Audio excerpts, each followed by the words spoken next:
Pakai Yesus Kristus menin nabon savin kangai lut nale kangai sa nale kazana salam kan boleh kipaum tein kamsung inam sungu hasan nale lungzina boina tampin nitin nale kimai tu pi zong le pathin thahat nazale pathin umbina pan pi nazalin 2023 May tarik tumapanin tunisan gayon ikipin now ilungdam low now ilungnat now zani dong peace rally chivin kenong kan mun kakipay ichen now mun hi idin mun hi dat hi layati apot sit na hin tunisan gayin ilung timahin gali nei se lovin galum thim kengin gal nei ka hi ti hi sumel lovin gal ni khota ani nei vin khan he le political warfare leisi lama ki vai pu na ki vai hom na ki tup lo ji a gali nei he ta vin ani na hin spiritual warfare tune igam sungwa mi ho nei mu neu nau ei mu sit nau hi mi ho nei min wo nau su narco terrorist kham na thei lama chim thei lova karbal bola kham thei ne ja mi sang sang hi thi wa yong sim lo de hi nau central government jing in zong ilo bol ho ikive nau new so hi tune ya laya kimupa hi central hung chat chat ai mobile choi phanin vanu lesit ke umat na pa hi agang be se hechi sun ichigal ni nei layu vin tunin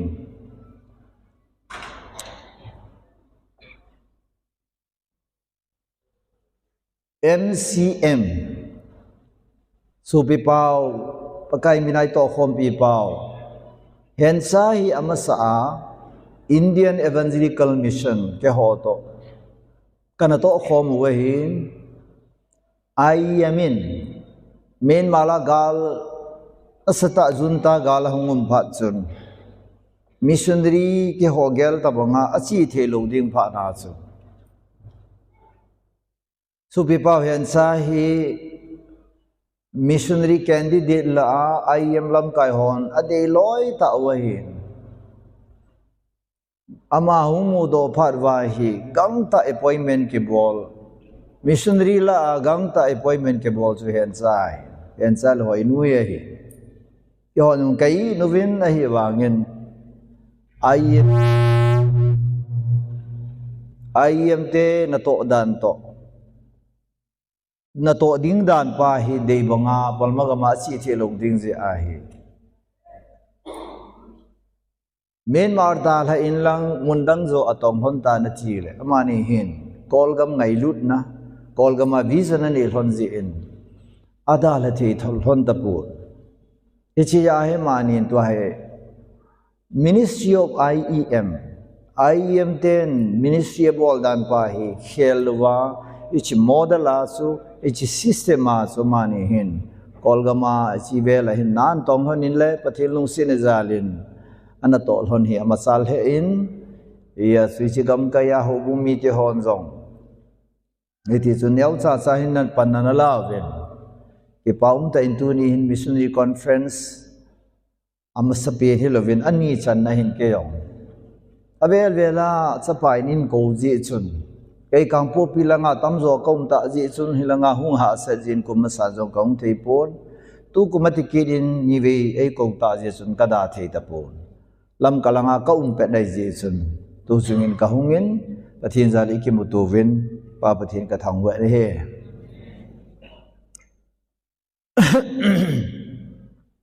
mi kon khen gal lai ta ai bola misni na ki tong dam be chang so ne diong ki nei lo be pum so diong ki nei lo ati yo mission hai le mi thana mission ai pon i ti le kol ho ki hu do dem ki to hi Panuli sina expensive pen sumlut na peni politically le sina gam kisu ailu le territorial boundary hoida ke cha su det na dinga eho inangol hang tampi chitan to tele nunga ho ki bol hoi heaven kol ga moyong gol hang tampi chitan kol gam ichen namun ho jang bon sa kilon je in Bangladesh in Myanmar hin Manipur ai chen now hi abon in itike seidam what political solution ni mulo lai je win ichen now he adet pon isin igi movin sumdon jong he tambe se jing lam kal ho wang sumakitiel mi jam he ti cho ai chu sumdon jing tamwa collection bolding tamwa na to ding jong tam wal ta boi pi ding jong tam wal ta ichilai ta ai ki paum ta chu ke tu nia galato riza dum jong le commission chu pakai isolation na hunga chun ibola hungam te wanoi mi the mo chan dia ngoi pun wanoi mi ma wanga hu hing na san the na di wa hunga ai ti chu English asun he came to save adile He came to save. Who do ding, who hing ding a hung a hin. Amat a sumang ding a hung away. Gospel zone boom som sang som evet le. Good cha so good ding a hung a hin. A tat ding la sumang ding a hung in. Came a wang mohon hin nani chin a ding over. Ani le set na ding over. English chun to give abundant life. Hin khoa nangai cha zo se zong atis nangai cha zo se zong pidi nga hunga he atis ya ko ge lai le tu nia hen cha hin lai khomoi bin tu nia mi hem hu do na dinga kisal ho khala le se zonga bang pham pui ti hi introductory note ta banga ka se bang phanum ta ai chu thi kun teng le Vani lun ting le ni khat ting la le sina ipinan bolam ti hi aywa report a bol bangai bol su ke di pakai ang sungai din ting le pakai kum som ge ka hingin kum som sagi ka hingin le sina kum som ko ka hingin so ta hin pa khu thupi lo wai chom cha hin jong la chun ipina bolam ti pa hi bana khat ve ting le report pi di wai hisina ding ya su tu ni a he Isilim thona chu hita bang mission conference thing la min missionary report pi ji tu ne yong hen san chom cha tu kala to do ho alagaw ngat ho chim pu pa hin kho ki khel na ho azia cha family ki chai de ta ai la hen sa station na hung lut le thilate station wa hung lut te lo ti chu Hen sa ki par se yong le hen sa pathina pi ti zo zungol pa sa proof bi zo hello ma yo kon khani pasara pang loi evangelist apang loi ai ba thila jong anu phar phana lut thei kyu mai chu kat adan chu thila le pathin ki khom da na ka ti na lam ka lo ho ata bonga ho ka ti na ji ya su pathin na thong ki ti chu to hen sa so ta ta chu I am missionary hoi vele chon mission phila chi teng le apathin ho namun wa hi lagaw sang ji we ai wa missionary tinglam ki ma ka to wa le lagaw chang thei ta lo we ipianam te la kol te da ho lagaw yo si sa ho wa le atinglam ki ma to ji a khu thilo ho ki khom thei ta lo wi chu ka te ai song sun no me khat hi chu ka te pasal yo ngai puai pasal yo ngai pu ni nunga vai phi nunga khat su holama ki khopna ba ka za wai le thagaw sang thei ta lo wei thagaw chen thei lo pa cha thim pu ho yong chun sei de ta lo wei chi ki lai le se chu nga he pathina he ko na to dinga ibola partnership bi bol ding am ti ba he tu na chom sai ki sei pi di wei sau ta ka sei lo de ai se kem cruise dai lo je an sau ta ka sei lo de anh ấy kêu even cái thứ gì sao gì, sai quên là hòn pastor solar thứ gì cái dân đàn cái này lấy bol này để phân áp phải, ai cho son in tâm ta cái bol đấy, oi pu khaya khama ho kani le bol na ji ai the he ati so ai su nui ne yong yao lo hal ne yong yao lo ai ji sun kani bola le ma cha ki bol do he ati so bang ha ka ye la le pin tha na ne lo wa nga ka thu se kani le bol na dia na phaten da ne ji chom hori am ho ko na progress report them khat kan pi he na cho le mi kon khat sun kai mu the lo teng le pastor pu thu se ka ngai le nom tan kai mu e ji soประเทศทุกอย่างไงกี่มองยังจุดเด่นบ่ใหม่ประเทศทุกอย่างอิมุนนั่นดีโลสูกี่พัดดอนนั่นดีสุดเลยนะประเทศนักคนทุกอย่างเลยประเทศทุกส่วนกี่พัดดอนลังบอลเลนที่เอสูแต่สิ่งหัวทุกสิ่งเลยกี่พัดดอนลังเตลินที่หุยสูบอลยังที่หัวสูเอาล่ะเห็นประเทศทุกยังไงวะอิมุนโซน่านี่วะกิลิมน่านี่เลยที่จะช่วยประเทศทุกเลยเว้ยประเทศนี้ทุกคนมองอ่ะประเทศทุกยังไงตาที่ซุ่มเราได้ไงไบเบิลอาสาสาวงาให้ประเทศทุกพิมพ์มันติเลย hearing zaคนน่ะตาสันคนน่ะนัตโตทุ่มบ่ไว้เนี่ยอาวลุมาสาวงาให้ทุ่มบ่โซนาซาดิงนาตาสันดิงนาโบดิงนาโบละกาเยงไงเฮ้ยช่วยบ่เว้ยเนี่ยListen to me, partnership in mission kiti IEM10 kachi pi khodai ji chun en za in ju sei le chun phan ti he pa ti ji chun e ji topic hi chom chan sei di ve ai la partnership chu a chen chai ki se le sau be sen tin seminar lo ji chun preaching ang ki building ji chun point to bo sei di ve on just 3 point why partnership ibola ipan home ding haปันละคมกิติฮีอีเปียสิโนมาอีเปียพัดโนมาอีละคมละผามอีละคมโลละผามตุนเอ็มิเตเชอร์โซฮีอีฮัลโลจีว่าตุนียาฮีไม่ให้เกินกาไลบอลอันฮัดเลฟันไม่ให้โอชิคริสเตียนฮีสัจเลฟันตุนียากาลุงโลดิไง is the failure of missionปัจจุบันตัวอีเฟรจีว่าตัวนั้นไม่ลอยมีอันมาคงสวย for example ขัดสิ่งก็เตะ South India คู่คริสเตียนหิงหังสันตาบวงงำโลนาคู่ปัจจุบันตัวเขาฮัดเบสอ่ะก็หลอกคนอักขิสัตว์ด้วยกิสมวยเลยฮะเจวินดีๆสุคริสเตียนสุมิตรนั่นดิงาอัฐพินสุนั่นคริสเตียนหัวเกี่ยวน่ะเหรออ๋อเจอีดอนดาเลอมองเขาอภพิเนติสุอิลิมโบลาอีกเจมาอีกวัวอีกสุบวยเลยเจติสุหวยว่าคนเฮตุลนะหอยตาอัมเป็นนาหูอิสุโลดาลิเพโลสุอีกสุลาเลยนำเสลานิกเลโลดิสุนั่นบอมดิงนั่นเนี่ยซอยดิงนั่นบิลดหงลีนดิงละนั่นไม่หงเท้าโตดิงไอ้หวยว่าสนั่นเปดิงไงฮิตาบังอาสุคริสเตียนกิติ biblically kimusi pram tile Christian hoi mi persecution aboi lai chana ti ke se ta me na su gan the lai ta me na do lai chana Christian hoi ha che toai bolai hat mo tam tile me le yong i don lo muslim yong i don lo ol ma emi hoi nom ta jisu mi na sa ne vo cha ne a cha ne le jisu mi na sa ni ne bible la ki mo lo so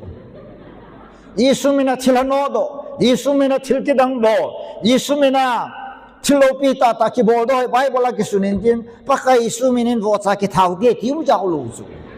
more hona bol ten wang wai more hoi vele chun vo sai ha ni ji ba I kho yong vo cha ki lo ta chu nam pholom ba ra ka chil koi ma cha timum lo cho aba yo she kon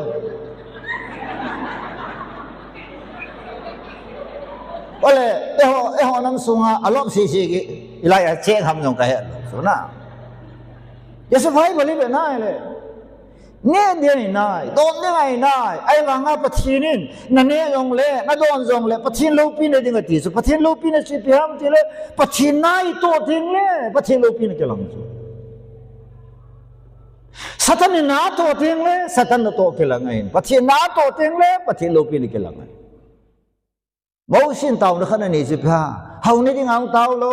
in chen này đi ngang tàu lâu bắt thiên mi pa tàu nó chụp em the Lord show me thy glory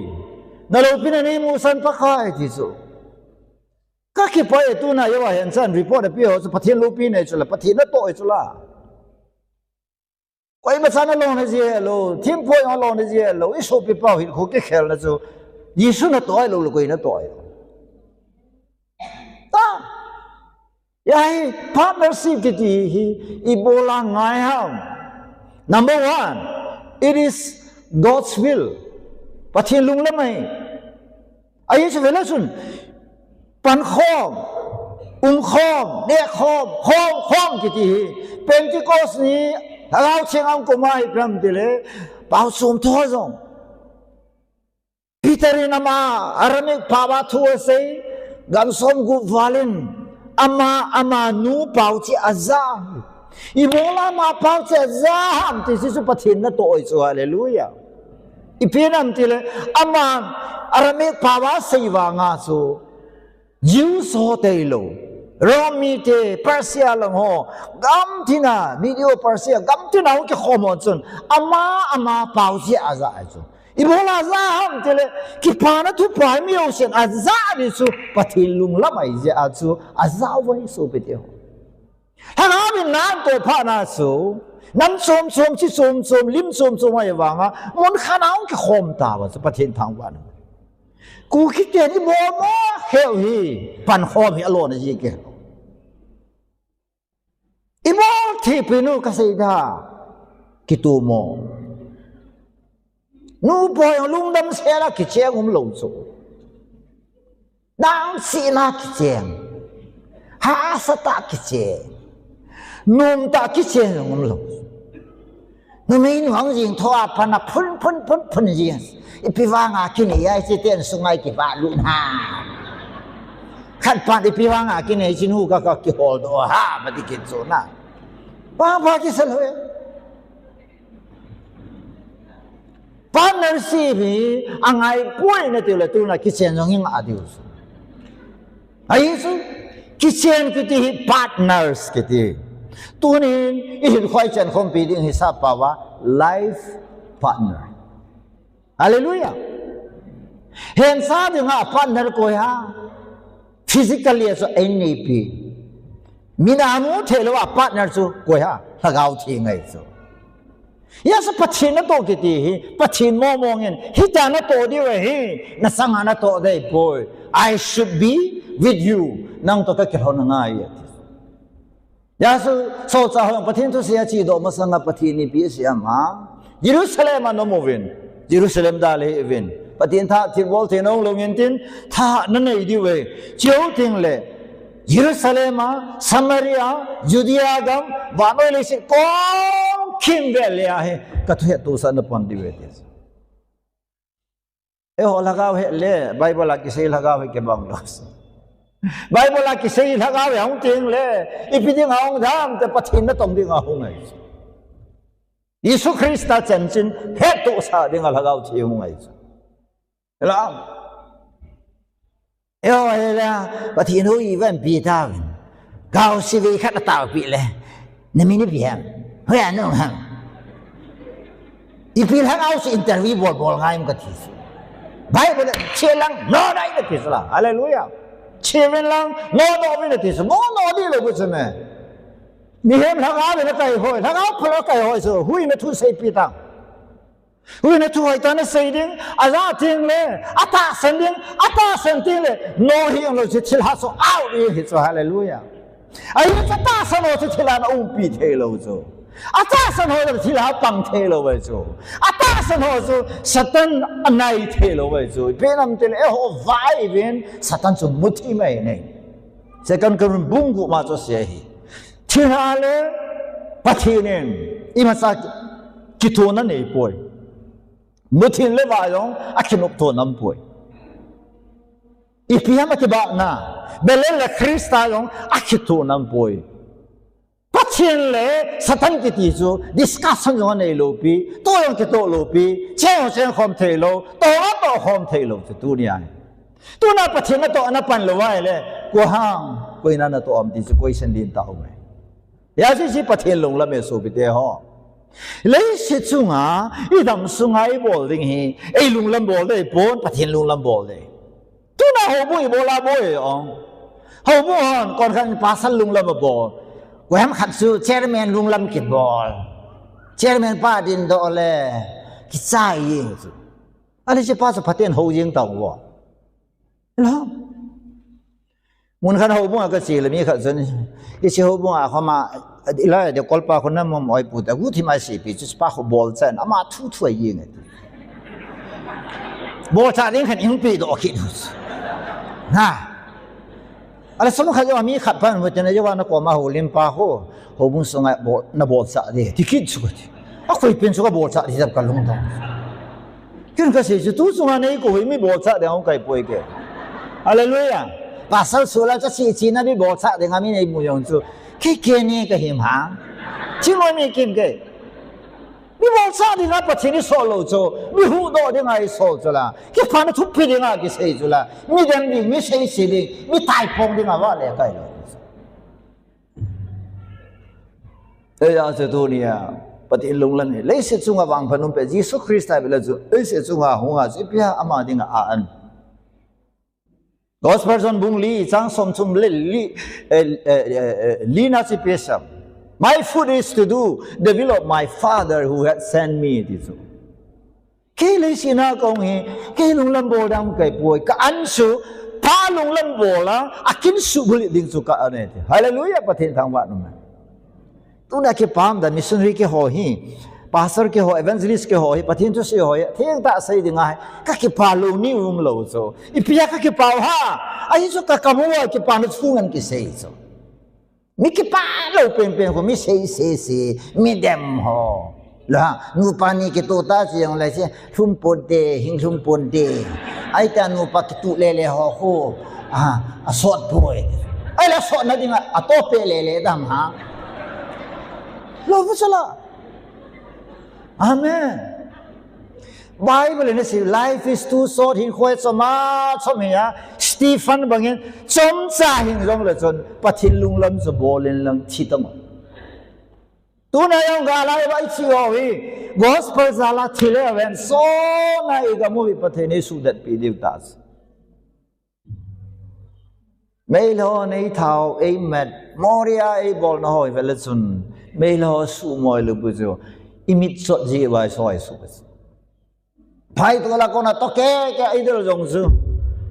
ke yong ka chi inam ge tia phaya in hoi ta kana sa pa su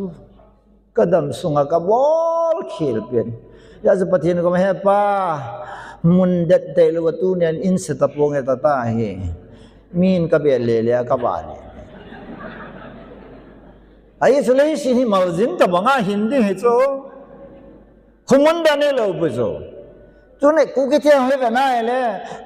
Ichen now de lo ium now wa kiling de na gal khat au mai le asing a thim lo si yam ma sapien. Hau so na nu ga zui ki politician na nu zui ki la lo chen ga mi ngau so. Agam nga ho be yung pathen lung de nga ki le phadiya a seili chep di to a khani ne di to alo khamen ya se gam ji phai an ting do ho sun he nam lo ne ho zu kham ho mi khan ne din amin nga ya se oi pu mi jing mi thi mo la ngam gam da nang pul bin na din mo la ju do no drak ni ho ta yong ko na ko ma to e ga mu hu hi ko ha a thi le sei di ke ta lo la lo na ti ho ji don sak wa ju ne na ti ho chun tu na ching am pe la bol dra dinga tu na even binu so alo ne sa phai ka ti e poi ai jong lo ne wa anwa pha sentiment na duty po yan kho wa ba ju don ken ka se ta so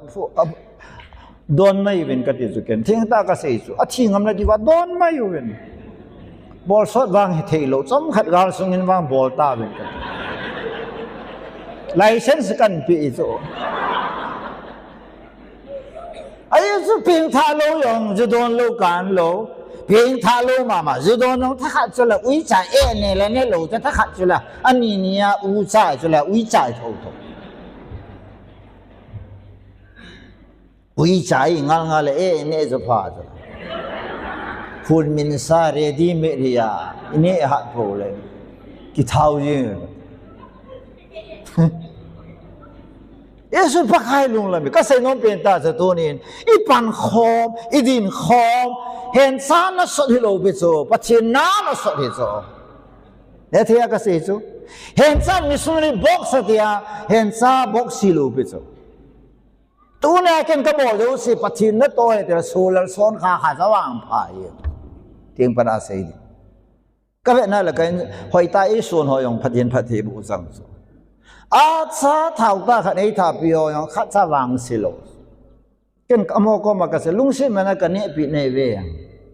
ไอ้สุปฏินโซลกันยินกันเนี่ยให้จีสุนมาเนี่ยละเดิน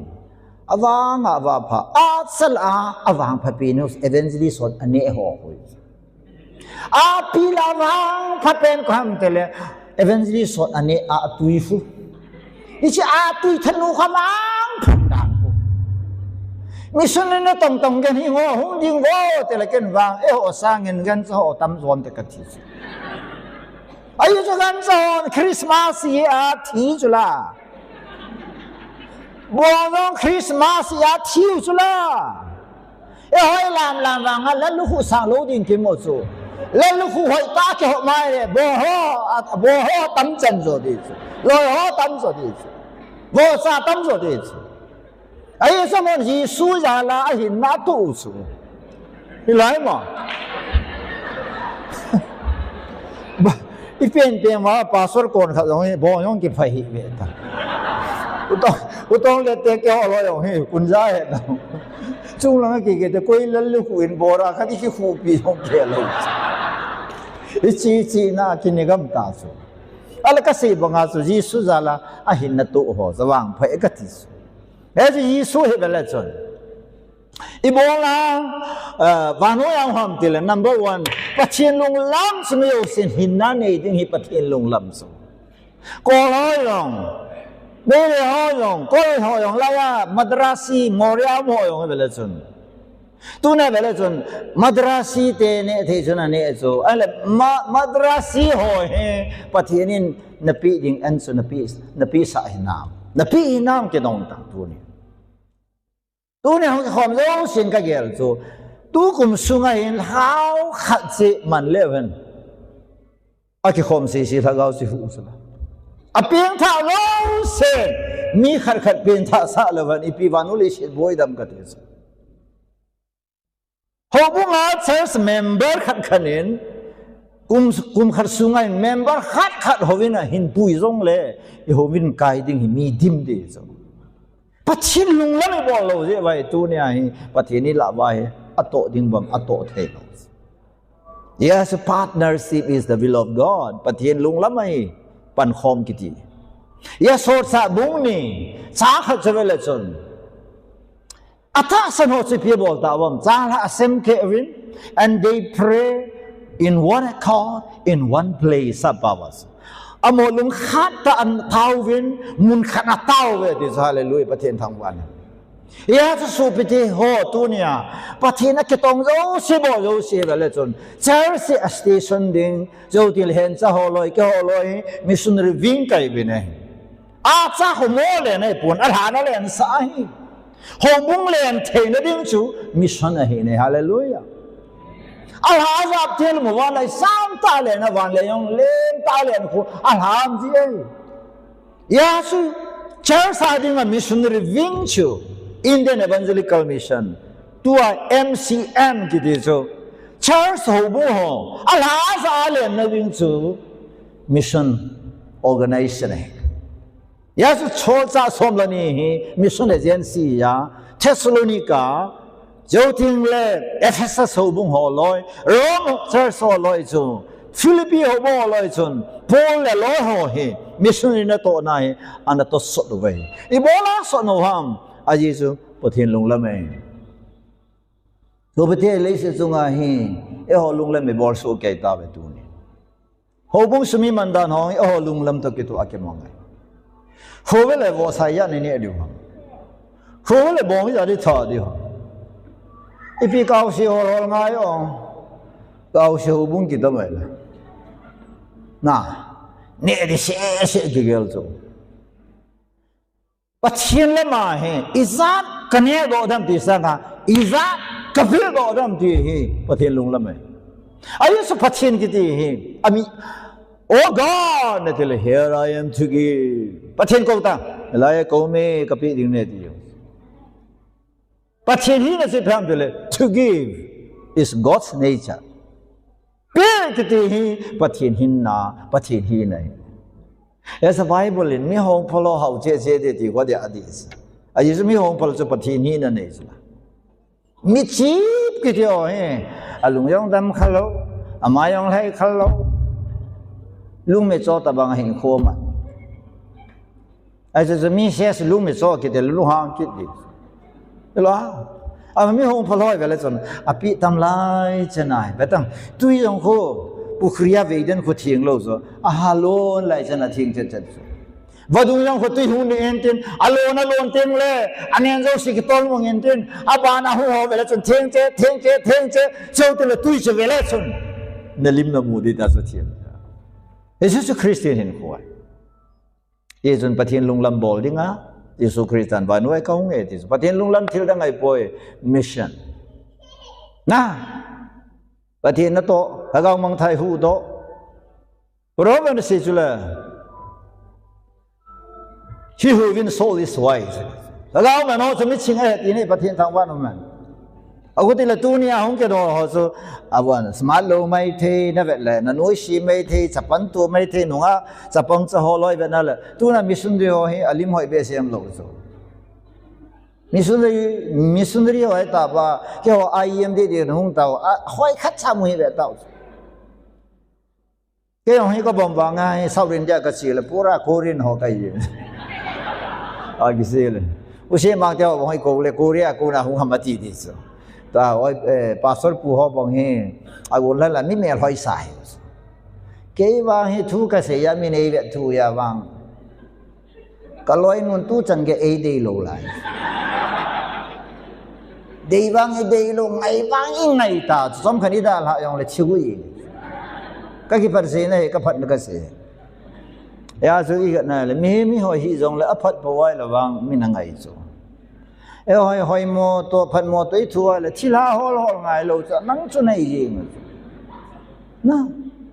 ya so ka ge la le tu ne pathin lunglam bol de tu ne conference bol lo ni partnership ke ti hi ibola bol ding ha ibola panila khom de ha ibola sumito de ha ibola tau pi de ha ibola chai sol do de ha ibola ne go i pe de ha hi cho hi pathin lunglam mai so sa ho kitil na ya lo wang FS so wo kitil hong na zebe tong so sa bung som ni som thum lang a som thum la gup na it is more blessed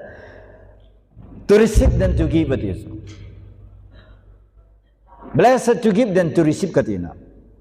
ila la sanga mi ingai cha sanga mi ai ki ngai sanga so ei zo mi ki ngai de thia ipi ai le chi su wang phat na zo he ham phat na zo he wang phat sanga pha zo he this hallelujah more blessed wang pha zo he this patien thang wa no man patien lung lam he I wang phat ne he patien na to na I pan the patien na to na a cha vo cha mai lo le hasiam sum le pai som ni som thum som nga yo se som pan khom ting le sap te na si chula many little drops of water makes an ocean this drop neo sa wana kona go zu vadung neo cha vadung len vadung vatsa chouting le tuisam abon saka pong khom wa tui khang le na se me ti so tui khang le ko mo le nai poi aneu cha ho long lu na tui khang le na sin bo ngai ho dong tu ni ai pathe na to he ha ta chi en ti le tu nai pan khom dim le la ma ku ke ten separate len I mu di la number 1 ha ki tu pan khom ai bol ma sat news government ready ta so aba tu na moria ikipun khom theilo ikilung khat theilo chusan pun ikilung khat theilo sada hil sta homina ki cha chu gam neu sai vai bolan tele mi o se khai bang khom chu ki pam dan chu go lo na se chu la birin in galan bol chu wa hi go lo on se la faction chu se lum khom wa ni khom phat wa so an nok dan ni thing noi mi khanoi pu cái này photo cái cặp riêng hơn sắp tu chung gala anh cái này không hoa sa cái răng bể gì đi birin hết phần nào phải cái tổ mà yêu si birin này isu tụp chả đủ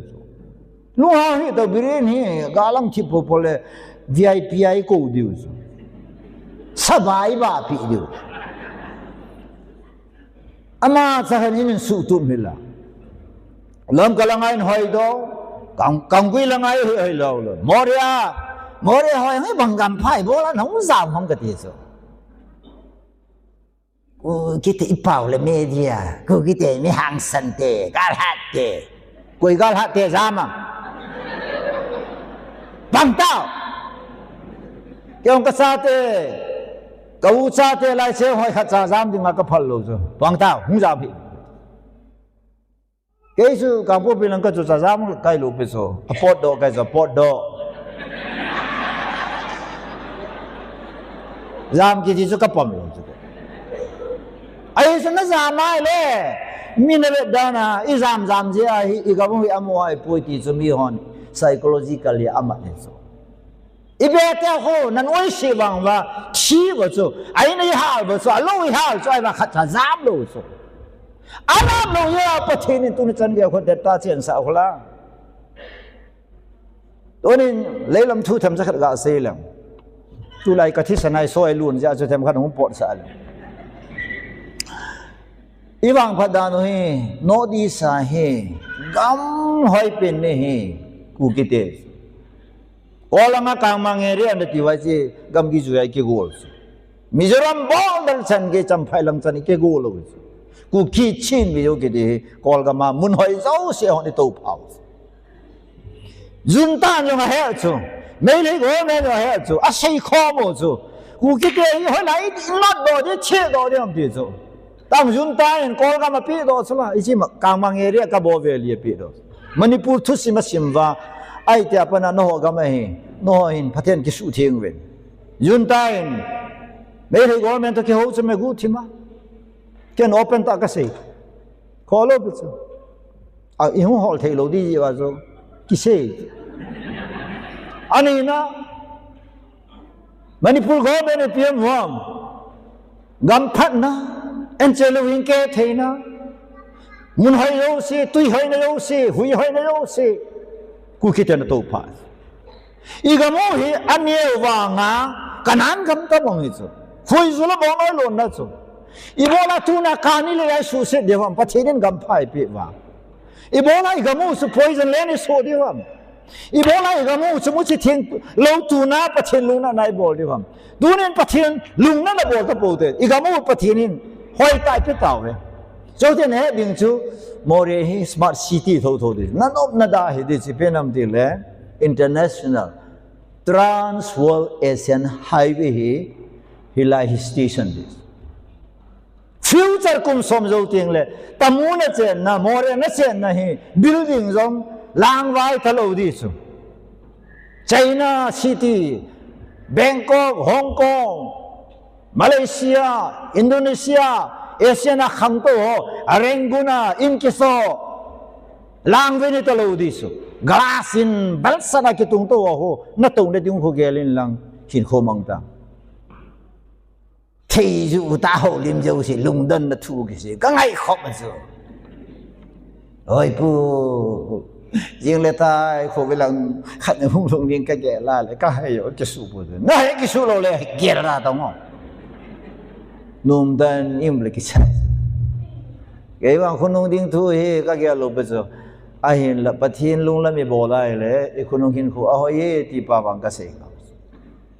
Surusan pul konteks sing kade ibolen ko te pai te ho khang to ham akhan to lo na jim lo sai someone misrin na to ha ta boi pios in ko te mar ho ibola sanwan missionary and welcome wa working robot hoi tha bocha tha piwa amazala christian hu hiwa marte su pathian zala gospel na hun ma sat je tu ne a hi Churchanpur business ko vela chun ma hoi Churchanpur economy ko paite hole mar hon achalai ni chi pau thoi ma chai chalai lo pe ni chalai hoi le ka ni ni chalai chu dra ni chalai chu pham te le judon sane khamnathe ichi chalai apai separate minister idal dal le isate bentuna darak ngania khamnathe bola zula sa ke akisangol kon gama cheng ding kati gamom jong la cheng ding ngai chu tu ne ta more to pia kham tha ho bon chan khamnathe bol lo vin to ya nau te la music bol la chapong cha chain music concert bol lo je vet nai le pathin ka thang wa anga lo de se tu ni ni sa the vin thil pha bol de tam ta ne u chi e bol sa de ji pathin lung la mai ani na ebola partnership bol dam ang Ebola partnership kiti pan khom din khom to khom hi ichi pi dem dile pathini dapat doi poli ne se chu pathini dapat doi dis la sim dong ka tin Philippi bung khat chang a zui vet nai le Philippi bung khat chang nga na su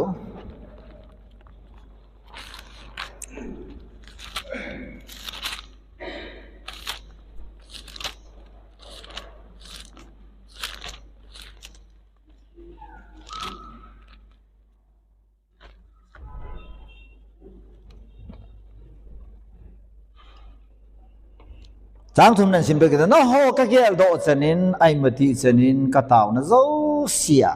na ho na bon sawa dingin ki pa ta in ka taw zin ka pathin ka thangwa zingin hi na ho ka gel do chanati so polin ka sang kai poi pathin na to he kanu lang mi tam ta nei din pe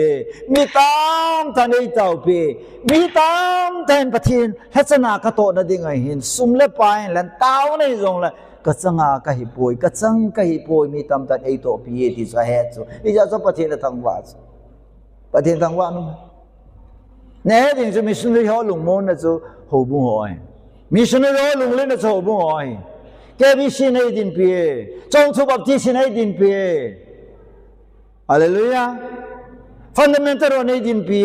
Christian tapo min tunia he kana to na he pakai na ka to na hin ei to so e ei din pi ti zo pola dinga pathina thangwa na point khanai pathin thangwa pathin ka thangwa ing ti so velachun missionary support ro nai na box na koi chulana missionary collector chi ting la ai ma collection ka bol ting le in nei te phathi ka bo ki ru so pakai na lenga ma de chin sung hi available as even phathi bo te tenta ki tau pi ki so mission field le nain su connect da zo church le missionary su connect da zo ichi missionary connection with the church and connection with individual ami mala pathin la chana to na connection ki ti le si chunga pathin in apat do e di chu hallelujah ne di hi su pite ho pathin to hi vela chun church building hoi tai sa do pathin ka thang ba achungai pi ta wam the cross ki tai so cross ki ti hi additional symbolize ki gop na symbolize vela chun alaya jisu ki khaya zin le ya so gu cha misom te ni ki khai so Yesu Christa so misom pa le misom te ni ki zop nai so thung la cham chom pe le Yesu chi ki zop nau so nam pau som tholong le ben ikizop nau se Jesu i chu ale tu na Jesu ki zop thelo pang na khom thelo chu a thing ta se dinga ama chun pathin na to okipan pui ti nei hallelujah Philippi bung ni chang som lo thunga pi sam na lunguwa pathin lunglam bol na dinga na sungwa na tong chu pathin ne di chu abi na pathin na to ne dinga yung kitil do na ho yung kipi na ho yung tanop na ho he nang feeling ilo peso feeling given by God so pathin na tanop sa so hallelujah amen ale tu na zudon na dinga na tanop na man lo chila na tanop na khulai le na tanop na mo ba na tanop no ba pathin na to lo peso hoven kai na ding lung chim na pe bible sim no na lung chim na pe ที่พ่อแม่เรายังลุงชิมนับเปย์กุยห้ามตีเล่ปัจจีเนี่ยที่สุดฮาเลลูยาชอบพิธีเอาตัวนี้พาร์ทเนอร์ชิพกี่ที่ปัจจีนับปัดโดยปัจจีนับปัดโดยอะเฮปัจจีนี่ใช้ชียังไงปัจจีนับสังอาณาโตเลยฮาเลลูยาปัจจีนับสังอาโตเลยโซน่าเอเวนจิลีกอลกับน้องเพียงท่าเตยดองวานาโกนินลูเล่ตูเนี่ยนาทีมังดีวิตินมูลหอกิชิงยิงแล้วก็ที่ก็เต้นุปิโอโยเฮ้ปะกาเฮ้ป้าเฮ้โอ้ยเฮ้ยละฮะมากิชิงยิงเนี่ยเราเสียงจะลอยให้ละประเทศทั่วอาศัยมวยเราโซอามาว่าประเทศที่ตาสุนาโตเราโซนังเจ้าเราว่าประเทศนาโตไปเราสับเตะขัดเสียจุละGod can do everything. Without you, He can do everything, but He will not do because He is God. But He ne, ipiki bola pam, itiliki bola pam atiso. But He ne to say her sading ato competing so nang leke itsa. Hallelujah. Yeah, so Paul in PSM, lekha siya se fisimite koma. We are called laborers of God. ประเทศตรงโฮมก็เห็นเวทส์ก็เห็นขวากันจะป้านนับปีนี้ประเทศตัวก็ต้องโฮมเทนนิสฮาเลลูยาอาเมนยังมิสุนดีขนาดนั้นตาวะเลยประเทศตัวนั้นต้องโฮมมิสุนดีอะไรงั้นนั่นเองนะกูนับปีเลยประเทศตัวนั้นต้องโฮมMatthew 10 42คุยเปียสมก็ลาว่าเนี่ยเป็นขนาดบ่อน่าสเกนี่บ่อน่าที่สิ่งนี้เขาเตียงเลยตุยดับคนขัดเปี้ยงซูปากไก่นี่เขาเตียงเลยกับพูนโดดเดียดที่สุดตุยดับคนขนาดยังไม่สนิทน่าโตเทสุอันขมังโตเทสุบาร์ยังโตเทมายังโตเทสุนะเหรอมาอินก็เทียงมาร์เตนี่เพียบอลบ้าง T for Jesus ยิสูดิ่งจ้าที่ว่ามาร์เก็ตอาจูเลย10 more marchers in 10 more local churches Bel satui ta helwa lam kabayara ko Jiswa ding cha ta kolon bara bati cho hula azu pa hoi mo wanga idang chap ta bara kiti chu kicho yi ga su ai se ta bonga samin bon ama in chen na dinga bara ba zuwa le ho so pakai su dinga cha yo wa missionary wa diva 10 more local church on cha zo wa cha zo Indian evangelical mission na ai to khom pathin ta wan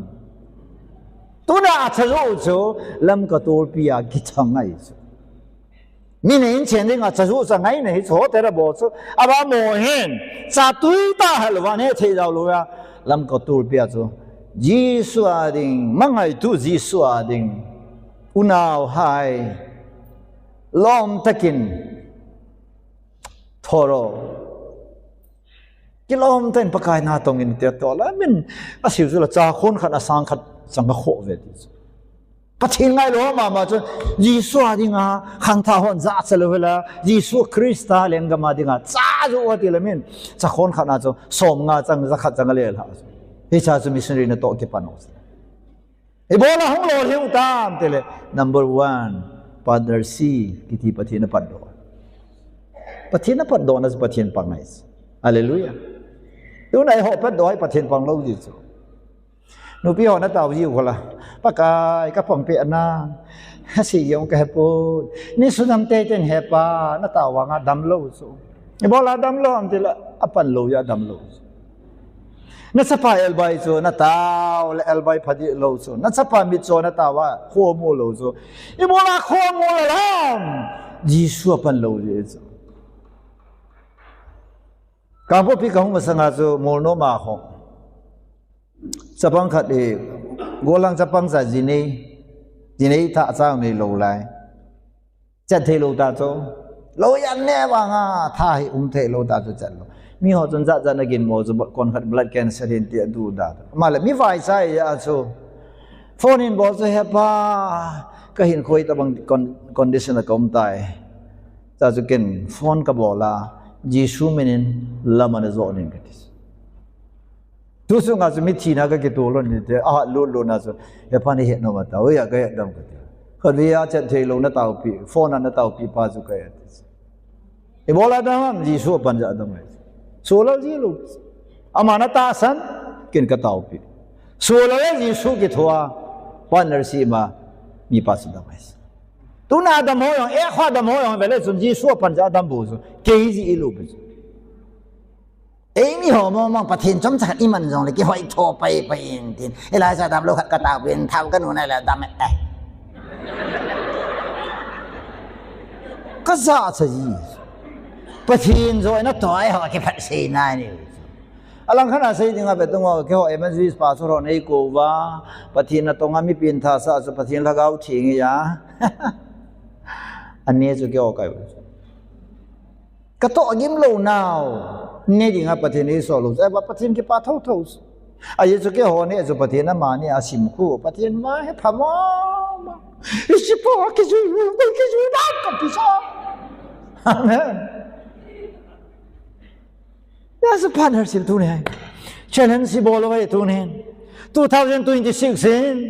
nó bolo đi mà long khát bolo bên vang chỉ biểu, ấy như thế hi chỉ siêu lịch cặp hula, cặp siêu con, chỉ ba khu, lung kim bia cặp hi số, cái ba gia cặp hi lâu số, ít thì cái tia cái về cái bao nhiêu nhà mỗi cái tia lẽ giàu đó. Ít cái cái tia dù đôi ông đôi tao cái tia là tu đi, mẹ cha thế còn nó mẹ đêm mà, ta cắt ai rồi, chỉ số khổ lâu cho cái gì đi rồi, lần chỉ mà sang à, ít bộ đi mà cái lòng bé khát vang, bộ lâu chỉ được cái tia rồi. Giêsu Christ cho chỉ nha là na thâu lo họ cho thâu cho là miên chỉ là miên thâu cho là chỉ lẽ ít đó là họ lung lên kít được lại là cha thế lo thì cái đấy đó là chuyện cầm nu lẽ đó là ba cái ba thế đấy cầm nu yang chỉ ba lung sẽ ra cầm lo cha thế bùi đàn những cái lung khăm bẹ ra cầm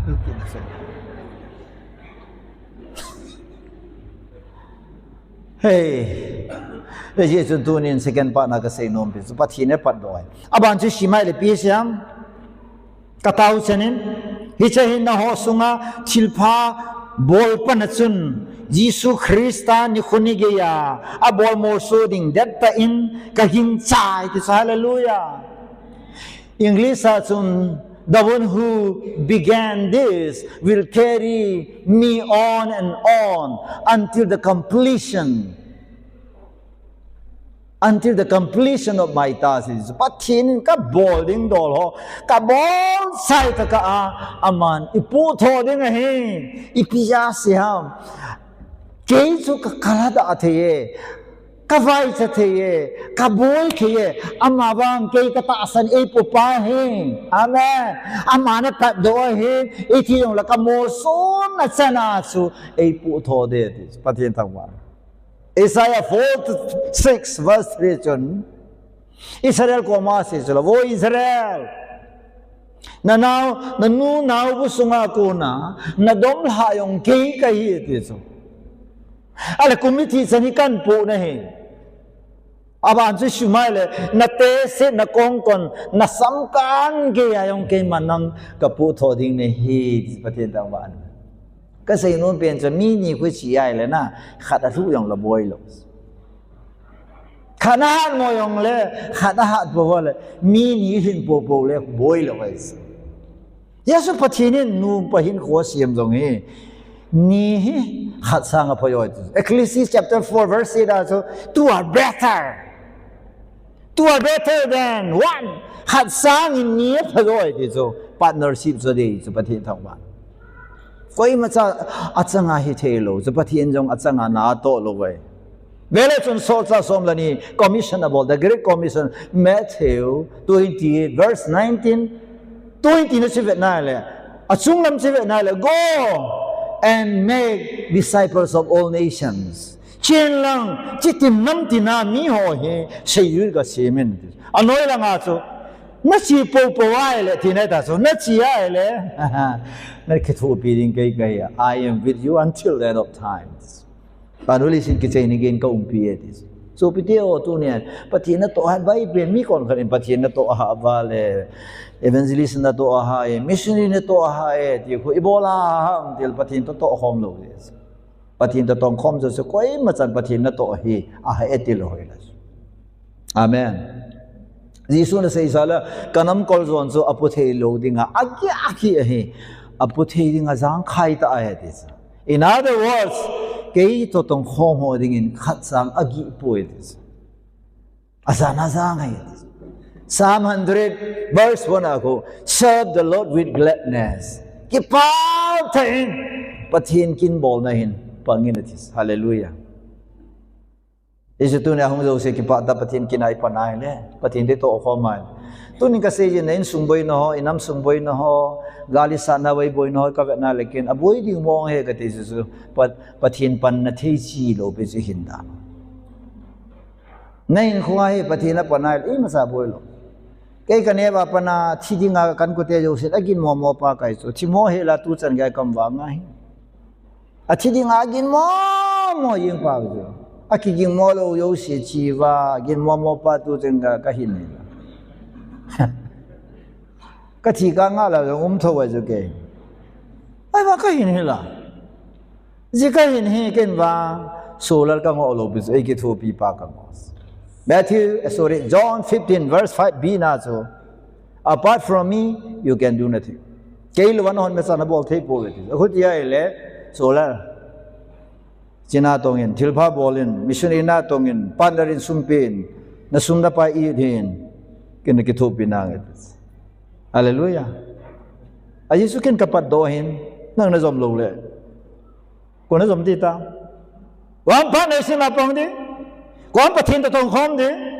pathin to khom pi ding pathin la no he le kha thim doctorate no MD ho lu pathin na de simple faith ta sana ha tho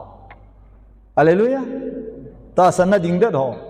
ta sana pi thong ho iso chi se pathin to ke vo pathin thang wa no man David nel sa ya pana ga la zo pathin na pan pi Josephat ganga arambai te hung arambai tingo tabanga sana za Zion modinga susim dinga hunga Josephat hong su dai chat ve ane usula khawdi pone kisila sam khala boya agar sa je beta mi rom cha tim pu pa chun leng pa chun pe bolang la sa tim se malanga din sa koi ro zola sa ule amen ma te mo la mo ki tu to wa ki that gam pathina panting la na sa tam ka gel ji chu hoi dan ta wilang pathina hoi dan to ngu de pathinai to khom pi wa le me lo ho mo long ki that da lai di chu pai bolam chula Thiên ga ho zo sin kilong to ta aseu he ko ye se wan de Jesu se do Thiên ga di ta chun koi thu seam hu in thu se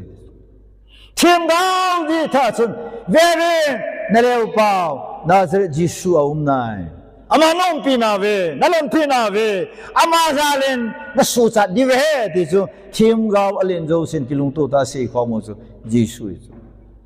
Paul in se chu Kipana tu pan lam don kaza chat pi poi ke ai chu kipana tu phai pathin tha nei ata san ho dinga pathin chon phan na mu na wa hin pathin thil bol thi kila ana hin pathin thil bol thei na ki phona zu gospel ya chu hen cha ne wa se chula so pi hen cha ho sa pai ho ka pa cha na mu chu la ya kol khat a hing changa then kai khat hospital a puya doctor na so yong lo thagam ta hen cha lo yong lo lung se na nei ta ngai lu na nei ta a than zo se thi pia tamu a tha chula pathin ngai lu na nei ja a zo so Krista ngai lu na sun a cham lo a kol pa chu ping tha dei dei koi mana don lo mi zo mana limbo la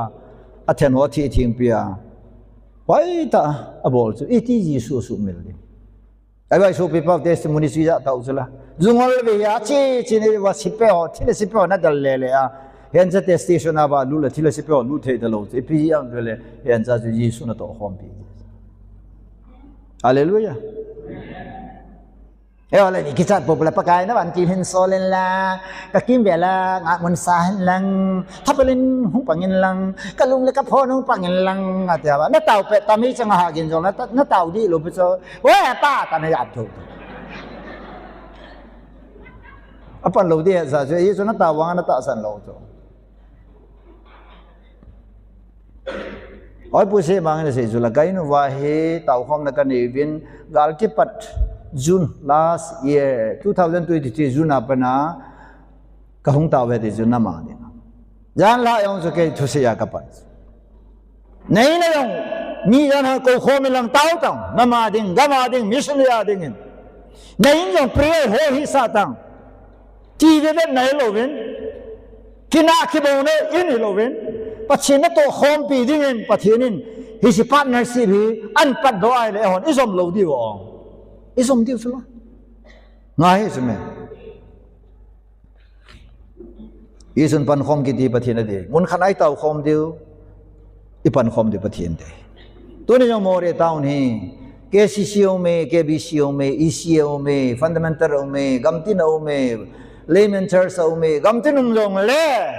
ho bu oi na din khom lo wa le i ma sa nei lo pe se pathin bet di i ma sa nei lo pe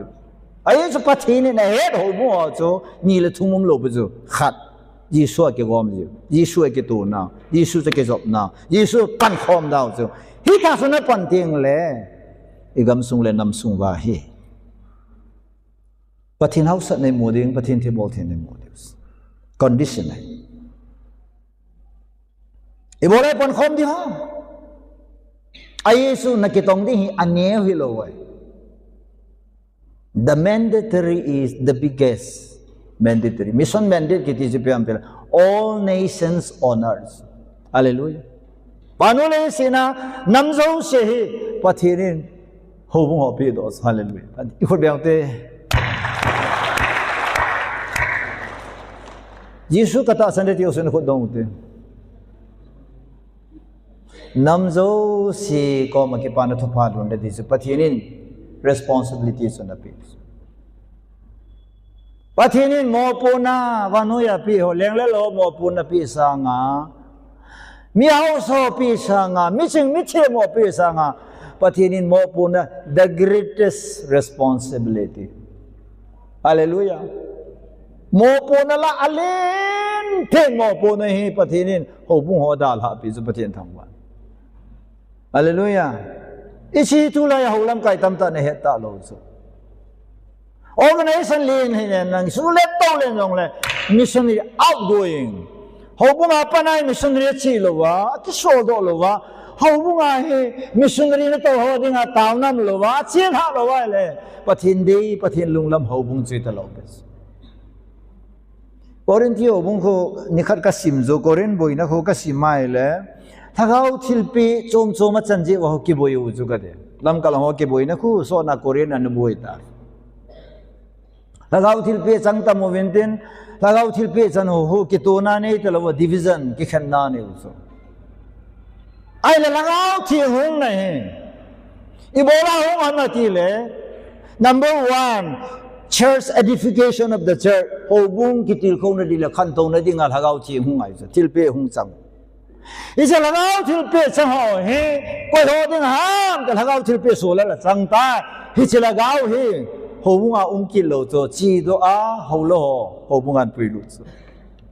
atin tang wan ya zo tu na ka se zo ka sa pa yan sa yong ka til ko ben ka se ne hi ministry an lang pi ki bo yong le ho bung head pi na bol le ka tis ho bunga to sa the ya ministry bol de ho bunga pan la na bol de ngai ai yesu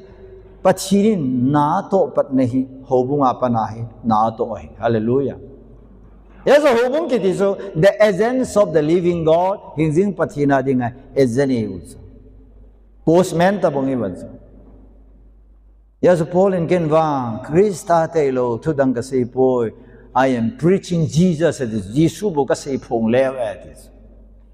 Stephanus la insumi telo baptize ka bol lo jin pathin ka thang wa ke wang baptize bol dinga pathin e so lai poi ki pa na thu phalang sam de hallelujah mi hon jisu thu ka saya jisu ata sana hin na nei diu chu pathin alung hai nei ya chu tu nia third point na ka se nom pen ta si pi ham ti le why partnership because of the mandatory ki is all nation mandatory ki he simple language as compulsory bolte te ya so partnership ki he pathin bolte te ding missionary va te ding sot te ding tau pi te ding to sot te ding some ho wa chu na hoi lai yong le hoi ipiam pan la te ding mandatory chula abraham no pathin na ko wa khoi pesem de le na su na chila banga chitin nam tin pathe ka bu de pathin thang wa na chitin nam tin ti su hi chai missionary ki ti ting le kyon I am ten cross cultural ka ti ga di su I pau ki dal ha pathin thu ki se ta hiện在 missionary ta ju benam te kol pa ba thu se kol ma ke missionary kai lo lai ji kol pa ke lo lai ale mi pau ko la na tho la te le pathin ni mi si pa wa he so pathin thang wan isu chi pi am te pau zo se pathin chu I pathin wa so hallelujah I mo la pau zo se na ma pau cha pathin no am te le pau nei zo se pathin hi na proof nai so yasa yam ten pauzil hi compulsory ka law tang hen sa le team ho chun kol gama ministry bol je ba so kol pau angai pa kha tho na le chun rengun mandle langa ki tho ko tho na lai du kyo me le la thu ka sia so me le pau thing pau ka se la mi hon karis ge ri ro za di atis ka tho dan chu me tho da ba ka tho ja khu me le su ngai bi se ge ni me de zoom nam hola ka zela zoom nam ni ne na a pao tho dan wa na I mai ben nung si ra lam dam se lai ri bai chin na usin ta mo tho ta ba hui tho le es nga ki mu ji ngai chu a gospel chu ki sei lo la ya nga ki mu hi chu aya ser khanin mel hela ka chi le thu ka sei le so ngan sabin molan ki choi vin thadi ma di go veta me le la ku mi zat pathin thu ka se khat dei sang molai do lo so ngai se lo so ka her khat wang nga a e se ipia mol tha me nei mu dam de le ki pathin se na ti pai se lo je mol ke ne so ken me ho la ka se so nung si na ba si ka yam kai bro dei sabi ga pakhang nung si na ba si ka yam kai bro nga wala was aka kari kai ni asa aphabane ni antis atu kai dire di Yesu na mai te nung si ba si ka yam kai bra ka tikila na Yesu no na lung si ni pi phat mo na mam ka tila phata banate nung si le de atu Yesu chu ki ju hai chu mai thei ko ma ata na bo le ba nei ho ban gam lu lo ti be nei ho hi Hindu ho se mai di la lut de ki to so na chi lo na bang phat I say ding pai pi ding pa chu peta me ba ngai chat pa chu peta koi ma sang na ni lo as I am ten how to present the gospel ki hi training lin ta missionary ho pi chu how to present the gospel na gospel cha ho ya ho so api dan na thip lo le mi na la lo tu nu nga ho ko gol ho he la chi nu nga nu khon chan pi ho alung sit pa pi le amo pi ki hi cha alung sit mo ma ho pi til again lang khwin lo yin tin yo sa ya adi mo tim kho tia le dai ka do do ki ha ji cha kai go hang chin ka hin tin ka he ji chin wang ki ha rong la kan lo de ti ka again lang hoi tan nga le heo la nang ding tui ta ka no me he ada ho sa na na ngai tui zo he ti la chun na se go zo si anom sa ka he ti nei ka ten ta wa no la hi ta nga gospel yang su ipi dhan ne po sala amen yes gospel target hi all nation ni yo se ti na so pe te ho tu na christian te nen sunga mi yo se lu the na how ki te in sunga cho how ki se le na to thang te na cho to sang se khulai len le e ho style in evangelical style lo ki pa na thu phai mi zo sha ding ai mi zo si don thei ding a pi ngai zo ka thi ni ting la ka gel tu ta gal lo he le yam tan thi na ne lang kain ma ya ko mai le yong ke khom ding na ga ho yong ke khom ding ka loi nu thi nya chu ka za za mi kap pung mai lo song ka le ha chi song kap le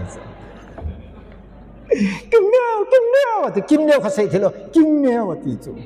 à đàn chú liang neo thì này chú kim neo nà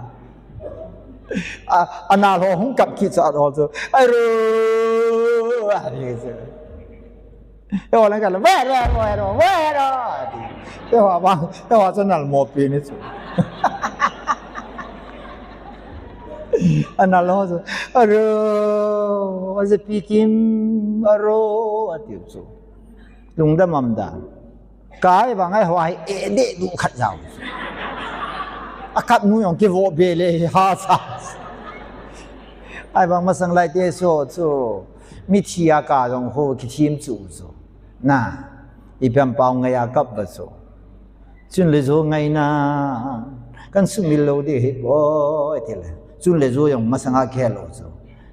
chung leng ipi pi ha thu ngày ngày khoa man sa ba kap o tu lai cha pang hoi de kha da thip le ba ka ji yong he ta lo mo ho yong ka da ni ke thim chu tang tu la na ka no video clip ma ngai thi lo pia mi me ho ka da nong ke thim chu min khang tok ta standard ta ka bai zo ka la rồi cái bây giờ cái yang bây giờ sẽ standard ông lâu rồi cái điểm này bố về khăn đồng đi vào các cái gì giờ gospel kiti mi zo si ho mi yo sin pathin tu azza de na to he le be se ya him amendatory chipyam dile make disciples of all nations mi zo si hi se yuin ka si mi ti zo na to he le na le alit ja azmi yo si panila te te ngai so shi mi te ho vela zon unity ki tho khom na partnership ma ho prava bungup jangup ho international preacher hon aman ipiha partnership chu carry together pu khom din tang tel ala da len khu si mi neu cha cho hon ang ki thu tu chat vai le tang tel hu chal ji ung su am ho ding a chu song tum len ta dop ta bom chu tang tel chu eo ding nga koi khai nai wa nga zo tang tel ho ding a so so re si mi te ding a project len ta so ai la vele chun tang tel si myo na po par hu ga vele chun kalung dong so a chung langa ki yong ki khai dim se no anui langa yong a bo a si langa ki khai yong ma aba kin na lo hi lo so si mi te hu ku ki te kai sa le a chung langa si ga nui lang hon a kai la ba sa du ayong san hung kum ta hoi ba ga di anan na chung langa na to asila nga ke khol le hao na sana pang he na ke ngi to la tong kha he kile mo kumo hoi ta na ne ta chi mi niang sa kha na jong ang ki tho kho ma la tang ten le ta ho akola nga pu lu zu pi na they work together they carry together ato khom apo khom du ne la sa thi mo jong apan na tu sai them jong apan na why hom tin ang apan no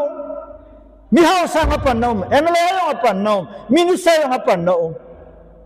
yudan ju khamo ang iban ka manu loading wang apan na umam galam ting lam ho apan no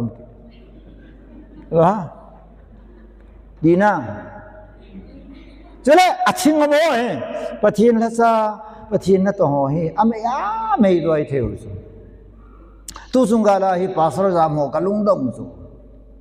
min kel ngoi ching chu na kel ngoi ho ada la poita nei pumar kin le pasar ho secretary ka he ti ho loi chu mi ro ma yam loi wa cha yam loi mu chu ku tai yam no le ke ka yam hi do ke ba mot bung ka pha pa na chu pathin laga bin azam zamati yeng pathin ei hil chu kel ngoi ching ta in a kel ngoi ho da la poi a kel ngoi ho nge ha ngoi le ada jo pe ti chu za zo ba far zona sa pa ke ang ka chi a ki chalo ni sa awang isung lang ki thi ngai ki cha thoi firing a ki hele le chu ka loi nu lung hang so ngol ne pa sol la yong nang ngol pin ne min a hin ne di bal nang ba far zona hi dan dan hele le ka loi nu lung hang ai ei phoi chu no me ho thu kila le aboye ideno na yong ininu ipinu if tu se la ye ba tu chan ge ya kurset I bol wa ke oloi ka lo lu na ga mai tai tu ai no me ho thu kila le gal kun na di thum lo no me ho thu kila le men chu la yong la kon program le hi a ye chu na kum to ki tu ta poi sel le dap na pho tai nang ne ki wolan sa wang ne ki doi ta poi ti chu ilung si ja cho se ya ba nga chu thila o ju thila o pathina chu ka sola na bo lang ka won na bo lang che tang ti chu I chi po wa le pathin pa ngai hallelujah ina to di vilit ja chu tu na I pan khom te di wai hallelujah Burma gama Burma pau tho the lo tam ta kasin kazin ho ge la di ti wa tu nin more ho bung ho pathinin achaina ka se ju why partnership because of the great opportunity and jana say an opportunity pathini ne hoi opportunity ti hi ti lem sang ti de ha pastor puiti ke se de ho pawa phat lem sang phat ki jan ti tau de na phát khi dân ta chiều tiền là tổ na ding hun tổ thế na ding hun ta man se cho ka chalen jing dan cho pan da te khu kilu the lo e ti so masanga akilet sa dan cho ho dan ki te bo cho noi si we ti so pan da kol ho chun christian ni amo buddha ko sang zo ko e ti so o se lo cho hindu ong ti so ai bang chena ya chu tsunami ho nga he mi sang tu ya thi pha na he America te kithupi na chu chena hung long ma Indian money sang a dollar hung long ma sa call victim ho chun tui khang le ne su boy in ke ma ho loi chun kap ta wa cha in vet wa tu te ka je mo chu America langa ko na hung kithupi ho chu mai hai se la sister don't worry we are coming to help you is there any kind of help you want to get kithupi na ngai cha no le sei tong can we help you ka kithupi thei dam dia la sun ko ho chun chenai khuwa khu tsunami hunga khu ni khat se sa kaloi ho khat se so I am worker kar se only one day 1000 baptism yo pachin he gen thei pe na ko thei boy yo pachin he pachin die boy I gen thei pe ta ba pandit ho hungam amon mai ba ne ho hai lim chim ho doi chim ho tui sang hong le na gen the ba chu koi ma cha hung lo so christian ho hong cha pathian thang wa ya so na pathian ho adi eta mi 1000 baptize mo evangelist so sanga tui khang le na se jo e thu la be la tu ya khet na le ni sang khat peng tha yin ta ya mo re lang heng mo chim jeng le ipi ga lung ta do junta ho station ho ka chim la sa lagal ba nam te he ke ka lung kham lu pe chu gal ho mail ho ang kun lai ta ka lung chima Israel te gal sa lai ba khoi ngal te la lu pi ba le ha chi dang nam do ho pang thei lu pi khoi ngal da ha la lu pi chu ta sena peti mo la khoi ngal ho ka tau pe na ka mu chu pa kai ti la nan la dam ka ti la ki la hi lai te ti ipi nam til na lung dong hi lai ve ti chu na ki song na lai ve u pai na nei lu tiang le khoi ngal te ong pong de hallelujah khoi ngal ho ka ga lan sa ram bai ho chal pang ka de sa le kha chang ga la kap lo pi ba ki je lu tup tup je mu chu a chang jong helo chal pang kang a te men ka u na se chu la khoi ngal le mi chal pang a pe so tong jing a ti chu a force da ya su drone ho yong me chai poi khoi ngal ho phit ja khana la chung lang pe leng thei chu la elong drone tol pa ho khoi ngal ka de sa le atol jom lo pi aga atol pe ta ho tok ati abon po sa ho ko ba hong chi ki da lai I sa po ho ka ge la ke lung mo se la ka ki chi amen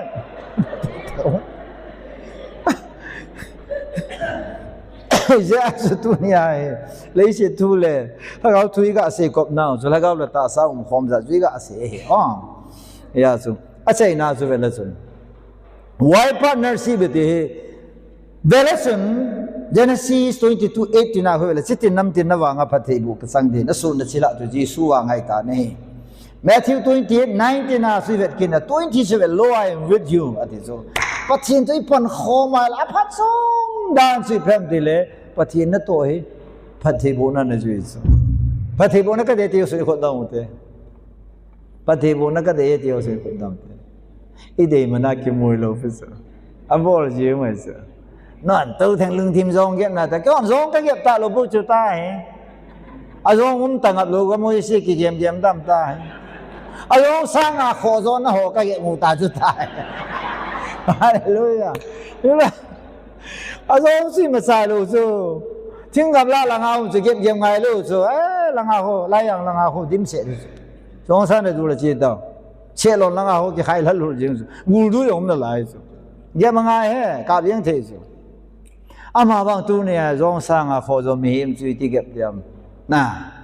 ก็พอที่นี่ฮิลตาฮาเลลูยา blessing ให้สุบิเดอิเดียกิจังโลเปสพอที่นั่นตัวนั้นปันละตังนั่นเองนึกว่าวิธีจะปิด blessing อาจุยพอที่ทั้งวันนั้นทราบเรื่องสิ่งดีจุพอที่นี่ก็มาบัดป่วยที่สุไอ้จุพอที่นั่นพัดดานเนี่ยแต่สมมาขัดอ่างกิมูเฮล่ะสมน้ำหัวขัดปีศาจ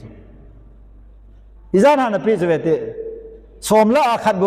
บัวละสุลนะอิจานาเลียปีอะฮะอิจานาเลียปีอะโมเจียงสมน้ำมูเลยขัดปีศาจปะทินนี่นั่งมันยังไงจ้าตะกุยกู้กุยจูอะไรสมมาขัดปีศาจป่วยปะทินนี่กู้กิลาดิ้งขัดนั่งนั่นปี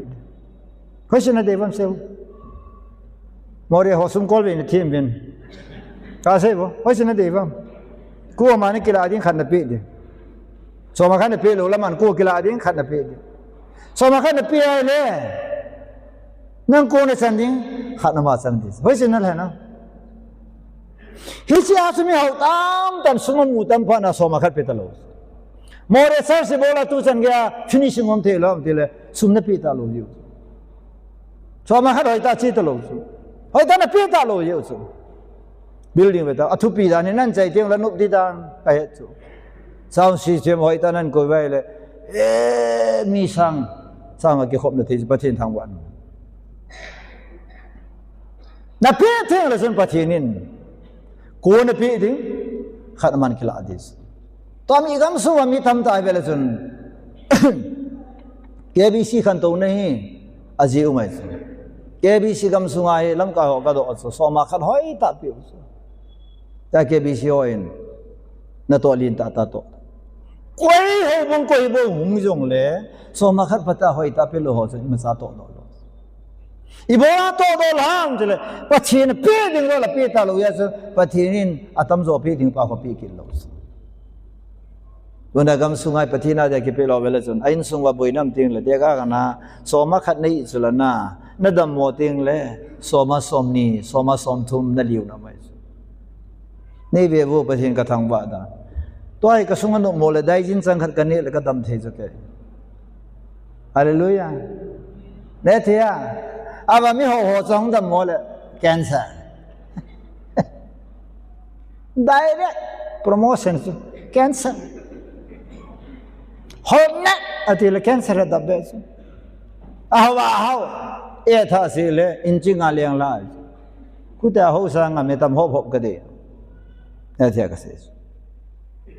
สุ่มเสียลูกบุษบที่นี่มีพัฒน์บุญเนี่ยไอ้ผู้เสียมายังวางพากษาจุกันเกี่ยสังหาให้อามาวางพากษานั่นจะเป็นดีเลยเลยสิจุงายุ่งเตี้ยสิหลังอิจฉาเตียนพัฒน์กินบอลอิมูอิจฉาสังหาคิดปานนมลูกเกี่ยตัวบ้าเลยกันดีพัฒน์ก็มากระต่ายจุกันว่าพัฒน์ก็ทั้งละเตียงเลยก็มูดิ้งก็ดีขัดอมเลยก็จะเตียนคริสต์นุ่งอจุยหอยตาก็มูปวายเลยสิเนี่ย building ทุปีตากำโดยยังรับพัฒน์ตากลาเด็กก็ตาวน์ Lord I want to see them following you นังนุ่งให้ตาจุยดิสุกัดเดียJacob and John anu hui chan ge oza nu ta pa kai su ko ma ji chu u cha te ni khun ji su nu nga ju chu pasal ni ya cha te nu biligram hui ti oza nu me ta a cha te jo sen tu na apa na to oza mo wa cha pathen thang wa international preacher so ge chu cha biligram cha te I ti oza nu me ta alo be pathen phathi ko ka ki pen pathen thang wa nu me lang tua hi isei bangwa chu partnership ma dinga na pan theina tama tamai sum se se boy taw na hi na pan theina zo ting le missionary ho adinga na nei na go ipi na sol do no ma ai zo la no pi khan bien puwa biat pe na hi bi siam pathinan ho pi ta chu bi chu ni pi siam de le ita no ho missionary dinga na pi a ke missionary nei sol ta ma de le abilam chu no lom khachan puin pasar kotor maya sep lain tunin bin in holim bin ke yong ni solen pakai kin bol na na tin ya chu tunia ka do si ka bi hi pathin lenga ma ding ka pe ti chu hallelujah en kam nong so na sei di chula kyong khat be missionary sol dang na dukan nong sei di chula kyong khat be pakai kin bol na ni solen ti di chula na pusa na bengko pathina ding a pi mo khan sam lo wai pathin tang wa no learning lin in chusan pura hunga da mo pum missionary challenge sa bo chu abana kurse ding sumwat talo kurse kisai kun le missionary challenge sa bo ki le abana open air kurse bol na ding so amana ma ki ve so sai pi khu khan hi mi khan in nu pi khan doni na bol auction na bol in lilama sa me nei le sai pi khup khat chun mi khanin na cho sai pi khup chu sang khat na lila ma bo khel le mi khanin sang ni to cho sang ni pe la chi sai pi khup ma chu khani cho a cha pa yin pa sa pa ko ma ale pe auction bo khel le chin ya chun sai pi khup khat se chu aki pe le lak khat di chan a ve do e ti chu ipiti wam de ta san na mochi ativin ta san za la mochi pathina de atu sai pi khu khat se sen jan khana chu lak khat de chat ave do hita su mi honan pi wa aban bana challenge sa bola mi hon ka cho hi ke khuna aum dan sangen ke khunam de na le pathina to ta lo din ping ka ti ti so tuni namasang wading pa hen mi wai sa ka hin sum ka nei po ibola pathina ka kpm dile pathini ta si solar sanadang ka holang kai poi ke thagaw mang thai hola ka hong tuni wang ken nang kamuta Jesus Christa I have found you in Christ Jesus kamuta chai pai til khom nga ni la chang ha phe nga chu I ma cha helowain ka khunaum pha nin chudo bilem challenge sa bo the when 5 loaves and 2 fishes are blessed and dedicated to Jesus, Yeshua ke todo panin. More than 6,000 in. Avain paipe som le paipe ni avale di so. Di sini jana su milhilong po mapathina kapi so. Pakai nangin nathisan lan luta ni so do hin. Mim khuna ki chai ding kai poi. Kai na pum pi na khuna ka ha ni pa. Nga ni la chang la phe nga bon na wa ami sang na wa ai le. Nei mang chan lang thousand lagaw mang thai ho kadam sunga ta sana kan puilu zona ding nei pan pin chi a pathina kan ki pe ka kisi po ne jenia kana bol sa tunin jong ethi chun bol lo he tu hin ilo di wa ha golang ho chun asar so chun la khom da khat hin leutin promise card jong a homovin promise card la tunin jong ke jong pan kalan ome ti omala suma pi jong the na isun ji bolo den tun se phat so som sa thip chanin ga mong he